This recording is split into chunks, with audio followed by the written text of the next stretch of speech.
우리에게 예배 때 은혜로운 연주를 해주신 우리 앙상블에게 다시 한번 격려의 박수 부탁드립니다. 하나님 우리 아버지와 우리 주 예수 그리스도로부터 오는 은혜와 평강이 오늘 주일 공동 예배에 참석하신 팔복교회 성도 여러분들과 지금 이 시간 각 가정에서 가정 예배를 드리시는 성도 여러분들과 또 함께하기를 바랍니다.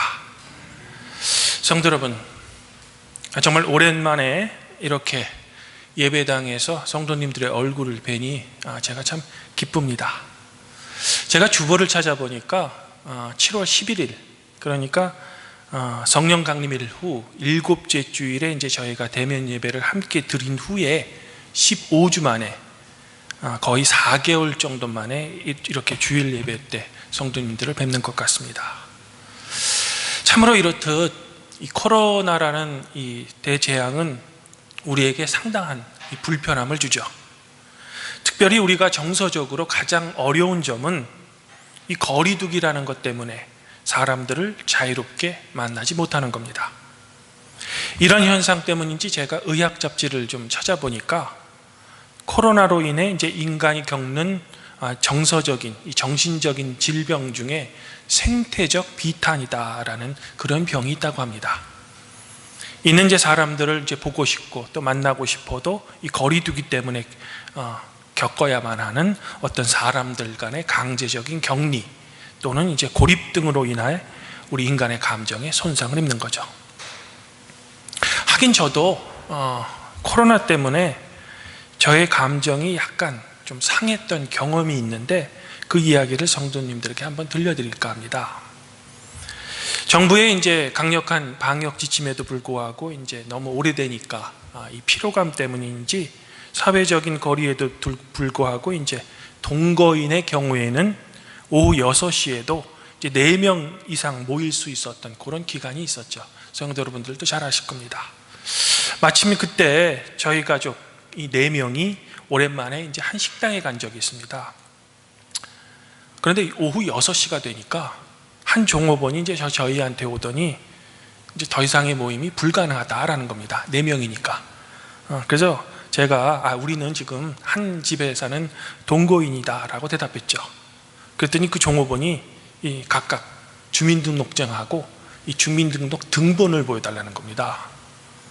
아니, 주민등록증은 그렇다 쳐도 이 주민등록 등본까지 가지고 다니는 사람이 어디 있습니까? 그래서 제가 지금은 없다라고 했더니 그 종업원이 굉장히 정중하게 그러면 죄송하지만 거리두기 규정 때문에 식당에서 나가달라는 거죠. 기분이 별로 좋지 않았습니다. 하지만 뭐 사실 엄격히 따져보면 그 종업원이 잘못한 건 없습니다. 오히려 국가의 방역 지침을 아주 잘 준수한 거죠. 다 이해됩니다. 그럼에도 불구하고 제가 식당에서 나오는데 저의 감정이 안 좋은 겁니다. 뭐 일종의 이제 거절당했다라는 이유로 저의 감정이 상한 거죠.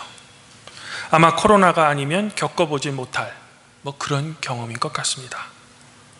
이 기분이 나빠 있는데 한순간 그 경험으로 인해 제가 그동안은 전혀 인식하지 못했던 어떤 우리 사회의 어떤 사람들이 생각이 났습니다.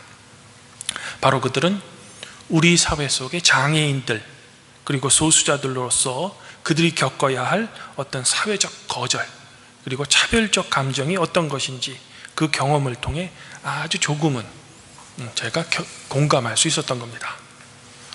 사실 예수님 당시에는 이 태어나면서부터 사회로부터 심지어는 가족들로부터 원초적인 거절을 경험하는 사람들이 있습니다. 바로 장애인들과 병자들이죠. 당시에는 이제 몸에 장애가 있다라는 것은 하나님에 대해 어떤 알지 못하는 죄를 지었기 때문이다라는 인과응보 사상이 사회에 팽배했기 때문에 이 장애인들은 사회적인 격리뿐만 아니라 가족들로부터 이제 정서적으로 외면을 당한 거죠. 오늘 말씀에서도 예수님께서 이 여리고에 가셨을 때 앞을 보지 못하는 거지인 바디메오가 이 나사렛 예수라는 소리를 듣고 예수님께 예수님, 나를 불쌍히 여겨주십시오 라고 크게 소리를 치죠. 바디메오로서는 매우 절실한 간청이었을 겁니다. 하지만 이때 주위 사람들의 반응은 바디메오를 꾸짖고 조용히 하라는 겁니다. 즉 이 사람은 주변 사람들로부터 원천봉쇄를 당한 거죠. 마치 예수님에게 가까이 가던 어린아이들이 제자들에 의해 제지를 당했던 것처럼 말입니다. 하지만 예수님께서는 이런 주변 사람들의 태도에 이렇게 말씀하십니다. 그를 부르라. 즉 바디메오의 접근을 허락하신 겁니다. 그러신 후에 그에게 너의 믿음이 너를 구원하였다라는 놀라운 말씀으로 그의 보지 못하는 눈까지 치료해 주시는 거죠. 참으로 놀라운 은혜를 바디메오에게 베푸신 겁니다. 우리는 오늘 말씀에서 좀 깊게 생각해 보아야 할 우리의 사회적 문제가 있습니다. 그것은 바로 현대에도 장애를 겪고 있는 사람들의 접근성의 문제입니다. 물론 지금이야 오늘 말씀의 경우처럼 이 앞을 보지 못한다고 주변 사람들에게 제재까지 당하진 않습니다. 하지만 장애인들의 사회적 접근성 문제는 여전히 차별을 겪고 있습니다. 제가 한 기사를 찾아보니 몇 년 전에 한 장애인 부부가 지하철을 이용하기 위해서 이 계단에 설치된 이 휠체어 전동기를 사용하는 과정에서 그만 실수로 사고가 나서 부부 중 한 사람은 이 전동기에서 떨어져서 안타깝게 세상을 떠났고, 또 다른 한 사람은 심한 부상을 당해서 또 다른 장애를 평생 안고 살아가야 하는 그런 일이 있었다고 합니다. 참으로 매우 안타까운 일이죠. 우리 사회가 어떻게든 감당하고 해결해야 될 그런 문제인 것 같습니다. 성도 여러분, 저는 여기서 요즘 제가 경험한 경험담 한 가지를 더 성도 여러분들에게 소개해드리고 싶습니다. 이야기는 이렇습니다. 이번 학기에도 감사하게 저희 루터 대학교에서 저에게 이제 학생들을 가르칠 기회를 주셔서 교양 과목 한 과목을 가르치는데, 첫 수업 때 이 반가운 학생의 얼굴이 보이는 겁니다. 최주희라는 학생인데 1급 장애를 겪는 학생으로서 휠체어를 타고 다녀야만 하는 그런 학생이죠. 사실 작년에 제가 저희 루터 대학교 정시 모집의 입학 면접관이었는데, 그때 이제 저에게 할당된 마지막 면접이 바로 장애인 학생들에 대한 면접이었습니다. 그때의 경험을 저는 아직도 잊지 못합니다. 아마 성도님들 중에 기억하는 분이 있을지 모르지만 제가 설교 때 한번 언급한 적이 있습니다. 그 학생에게 면접관이 루터 대학교에 입학하면 어떤 자세를 공부하겠냐라고 물었더니 정말 진심이 느껴질 정도로 루터 대학교에서 본인에게 입학 기회를 주면 하나님이 주신 이 기회를 고맙게 생각해서 열심히 공부하겠다는 그 어린 학생의 각오에 저를 포함한 면접관들이 이 면접이 끝난 후에도 잠시 말을 못했었습니다. 저뿐만 아니라 다른 면접관들의 눈에 이 눈물이 맺혀 있는 것이 저는 잊을 수가 없습니다. 그런데 그 학생이 제 수업에 나타난 겁니다. 그랬더니 제가 얼마나 반갑겠습니까? 해서 저는 기쁜 마음에 그 주희한테 혹시 나를 기억하느냐? 내가 면접했다라고 이제 호들갑을 떨었죠. 하지만 그 학생은 섭섭하게도 기억이 전혀 나질 않는다고 대답하더라고요. 여하튼 개강한 지 몇 주 후에 이제 학생들과 좀 친해지기 위해서 수업이 끝난 다음에 떡볶이라든지 이런 거를 간식을 시켜서 친교의 대화를 나눴는데, 그때 처음으로 저한테 입을 떼더라고요. 자기가 순대를 좋아한다고. 그리고 이제 대화 중에 알았는데 아버님이 목사님이시더라고요. 또한 이제 수업이 좀 늦게 끝나는 수업이라서 수업이 끝나면은 꼭 할머님이 마중 나오십니다. 장애인 택시를 불러서 꼭 이 장애인 택시를 가야만 하기 때문입니다. 나중에 제가 궁금해서 저희 교학처에 문의해 보니 저희 루터 대학교에 총 7명의 장애 학생이 있다고 합니다. 그래서 학교층에서는 이 장애인 학생을 담당하는 직원도 새로 뽑고, 채플관 1층의 화장실에 가시면은 이 화장실 유리문이 이 비접촉식 자동문으로 교체되어 있습니다. 그래서 문 입구에 손을 대면 자동으로 이렇게 열리는 겁니다. 그런데 사실 그 화장실 문도 제가 지금 성도 여러분들에게 고백하면 저에게 큰 생각의 전환을 해준 소중한 경험입니다. 어느 날 이제 사무실에 있다 보니까 급해서 이 화장실에 가는데 문이 잘 안 열리는 겁니다. 급한 마음에 이제 문을 여는데 문이 이제 약간 저항이 느껴지고 빨리 안 열리는 거죠. 또 징 이런 소리가 기계음 같은 게 들리는 겁니다. 그래서 제가 이제 이게 문이 고장 났구나 라고 생각하고 직원에게 물어보니 이 자동 개폐 모드로 교체됐다는 겁니다. 그때 이제 마음 한편으로 나름대로 생각했죠. 또 이상한데 또 학교가 돈을 썼구나. 하지만 나중에 장애인 담당 직원에게 왜 화장실 문을 비접촉식 개폐문으로 바꾼 이유에 대해서 듣고 나서 제 생각이 완전히 틀렸다는 것을 그때 알았죠. 이유인즉 앞서 말씀드린 주위와 같은 이 휠체어를 타야만 하는 학생들은 저희들은 아무런 이상 불편함이 없이 열고 닫는 일반 화장실 문을 엮고 닫는데 큰 어려움이 있기 때문입니다. 그래서 자동 개폐문이 장애 학생에겐 꼭 필요한 겁니다. 여하튼 빨리빨리를 좋아하는 성격의 소유자는 그 화장실 문을 아무런 생각 없이 사용하다 보면 불편함이 느낄 수 있습니다. 왜냐하면 자동 개폐문이기 때문에 이게 비접촉식에 됐다가 몇 초를 기다리면 그게 열리거든요. 그때까지 기다려야 합니다. 사실 몇몇 학생들이 그 문이 빨리 안 열리는 것을 보고 이제 투덜거리던 그런 적이 있었습니다. 그래서 제가 그 학생들에게 친절하게 왜 그렇게 바뀌었는지 그 이유를 설명했더니 대부분의 학생들은 그때서야 이제 이해하겠다는 듯이 고개를 끄덕이는 거죠. 사실 우리 사회의 많은 시설들이 이른바 말하는 정상을 기준으로 설치된 것이 많습니다. 하지만 저의 그 작은 경험 이후 저는 도대체 정상이라는 단어의 정의는 무엇인가 고민하게 됐죠. 또 뭐가 정상이고 뭐가 비정상입니까? 어쩌면 정상이라는 이 단어 하나에도 차별적인 요소가 있는 것은 아닌가? 저는 그때서야 저의 생각을 인지하게 된 거죠. 제가 어느 잡지에 보니 이 목사가 되고 싶은 장애인 학생이 이 신학교를 다니다가 졸업 한 학기를 남겨두고 그만 자퇴를 했다라는 기사를 본 적이 있습니다. 그가 자퇴한 이유는 다름 아닌 졸업 필수 과목인 목회 실습을 이수하는 과정에서 겪은 경험 때문이라고 합니다. 설명드리면 신학생이 학부 졸업을 하기 위해서는 목회 실습할 교회를 반드시 찾아야만 합니다.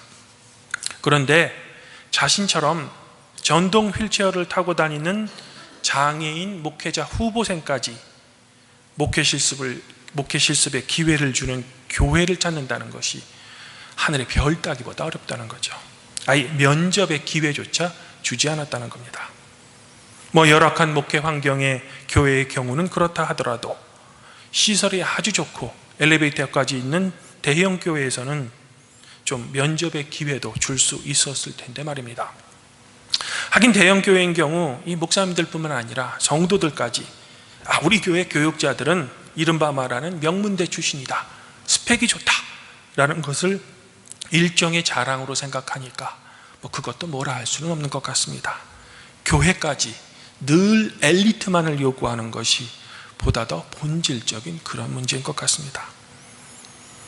하긴 저희 교단도 이 목사 안수 기준이라는 게 있습니다.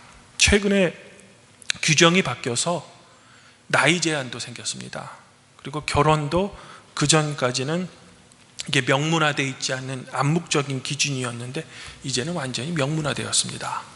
법에 의하면 결혼 못하면 목사 안수도 못 받습니다. 규정이 새로 생긴 이유는 충분히 납득하겠지만 저의 개인적인 생각은 또 다른 차별입니다. 이제 저처럼 나이가 든 후에 소명을 받은 목사 후보생은 저희 교단에는 아예 접근을 못합니다. 그리고 음악가이시며 저희 루터교회를 아주 사랑하시는 김필승 목사님의 경우에는 이제 저희 교단에서는 절대로 생길 수가 없습니다. 현실적인 부분은 충분히 이해하지만 이른바 신학을 하는 목사들이 그런 규정을 만든다는 것이 정말로 하나님 보시기에 합당한지 부족한 저의 견해로서는 아직도 의문입니다. 예수님께서는 모든 차별을 허무셨습니다. 유대인이었던 베드로도 고넬료의 경험을 통해 유대인과 이방인의 오래된 벽이 무너지는 걸 체험했죠. 사도 바울 또한 자신이 이방인을 위한 사도로 부름받았음을 느끼고 이방인을 위한 선교를 했습니다. 그 과정에서 예루살렘 교회의 유대 출신 그리스도인들과 아주 심한 논쟁까지 했지만 결국 사도행전 15장에 기록된 대로 첫 번째 예루살렘 사도회의에서 유대인과 이방인의 벽은 무너졌습니다.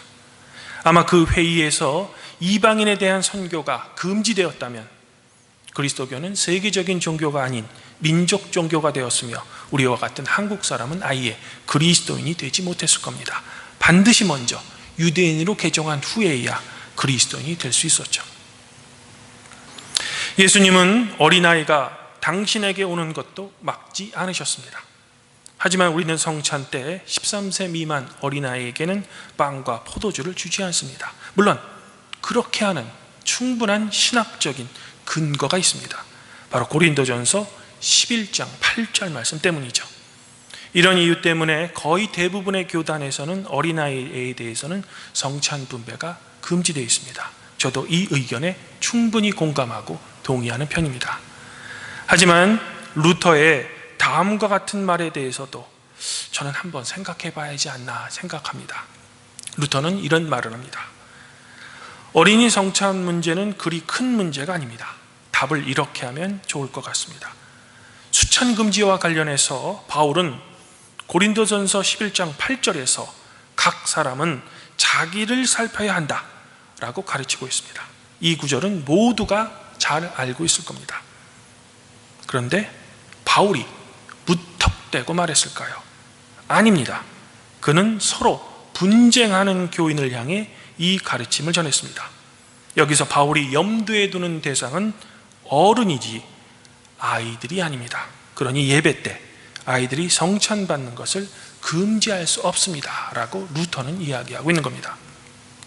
이러한 견해는 그의 대교리 문답에서 은총과 위로를 갈구하는 자라면 성례 받기 위해 스스로 나올 것이며 아무도 그 길을 막을 수 없습니다 라는 말에서 더욱 확실해지죠.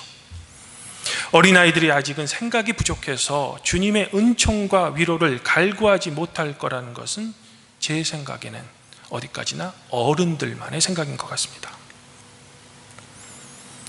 사랑하는 성도 여러분, 우리가 진정한 그리스도인이라면 우리는 우리의 생각의 대전환이 필요합니다. 또한 삶의 대전환도 필요합니다.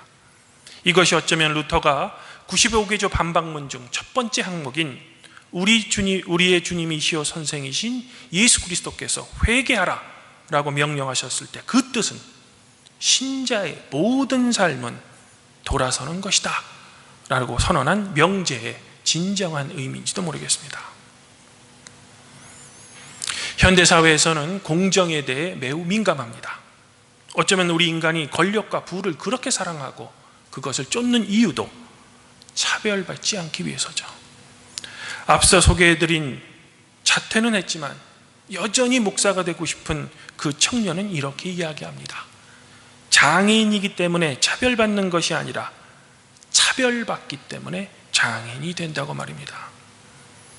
차별과 거절은 인간으로서는 참을 수 없는, 그래서 우리의 감정을 분노케 하는 그런 것입니다. 앞서 어린이 성찬에 대해서 말씀드린 이유는 성찬 받기 위해 나왔을 때 이 교리상의 이유로 거절당했을 때 느꼈던 그 어린아이의 감정에 대해서 제가 들은 적이 있기 때문입니다. 앞서 소개한 그 잡지의 글 중에 나사렛 대학교의 김성원 교수가 쓰신 장애도 개성이다 라는 글이 있습니다. 장애도 한 사람이 가지고 있는 그의 특성, 그의 인격으로 인정해야 한다는 거죠. 장애와 더불어 우리가 생각해 봐야 할 점은 우리 몸의 아픔입니다. 우리가 직장 생활을 하다 보면 몸이 좀 약해서 병가를 자주 내는 사람들이 있죠. 이에 대해서 직장 내에서 겉으로는 아무런 말 못하지만 속으로는 민폐라고 생각합니다. 하긴 고백하건대 저도 이 대학원 시절 주로 이제 여자 대학원생들이 아파서 하루 실험실에 못 나온다고 하면 싫어했습니다. 왜냐하면 그 여학생이 맡은 실험실을 누군가는 대신 맡아서 해야 하기 때문이죠. 하지만 몸이 아픈 사람이 아파하고 싶어서 아파하겠습니까? 이런 의미에서 이제는 몸이 허약한 것이나 몸이 아픈 것을 당당하게 표현할 수 있는 것도 우리 인간으로서 당연한 권리 아닐까 저는 생각합니다. 즉 장애도 몸이 아픈 것도 한 인격체로서 인정받아야 할 한 인간으로서 당연한 권리라는 거죠. 이것으로 절대 차별을 받아서는 안 됩니다. 주님 안에서 한 형제자매인 팔복교회 성도 여러분, 우리는 코로나로 인해 많은 불편함과 상실감을 지금 겪고 있습니다. 이런 경험을 통해 우리는 우리가 겪는 불편함에 대해 이 불평을 하기보다는 그동안 우리가 전혀 생각하지도 못하고 공감하지도 못한 여러 가지 인간 삶의 문제를 함께 생각해 봐야 합니다. 즉 우리는 이 코로나로 인한 경험을 통해 우리의 믿음과 신앙에 대해서 더 깊게 생각해 보고 주님께서 왜 이런 고난을 우리로 하여금 경험하게 하시는지 그 이유에 대해 깊게 묵상해야 될 필요가 있는 겁니다.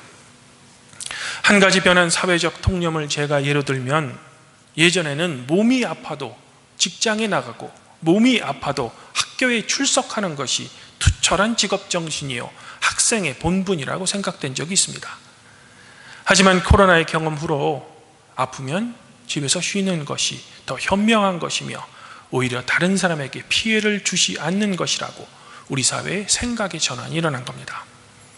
이렇듯 우리는 코로나의 경험을 통해 한 명의 온전한 그리스도인으로서 그동안 나 그리고 우리 가족, 우리 교회라는 테두리에서는 이제는 벗어나 우리가 미처 생각하지 못한 사회의 영역 그리고 삶의 영역까지 우리의 생각을 확장하여 과연 어떠한 것이 우리의 주님이신 예수님께서 기뻐하시는 일일까 우리는 깊게 묵상하고 고민해 봐야 할 겁니다. 그러므로 아무쪼록 저희 팔복교회 성도 여러분들은 세상의 모든 차별의 벽을 무너뜨리신 우리의 주님이신 예수 그리스도를 본받아 우리의 삶 속에서 배제와 차별을 하지 않는 그런 성도의 삶을 살아가시기를 제가 권면드립니다. 더불어 바라기는 그러한 삶을 살아가는 저희 팔복교회 성도 여러분들에게 주님으로부터는 위로와 평강이 성도 여러분들 자신과 여러분들의 가정 위에 늘 충만하시기를 우리의 주님이신 우리 주 예수 그리스도의 이름으로 간절히 축원드립니다. 그리하면 모든 지각에 뛰어나신 하나님의 평강이 그리스도 예수 안에서 성도 여러분들의 마음과 생각을 지켜주실 것입니다.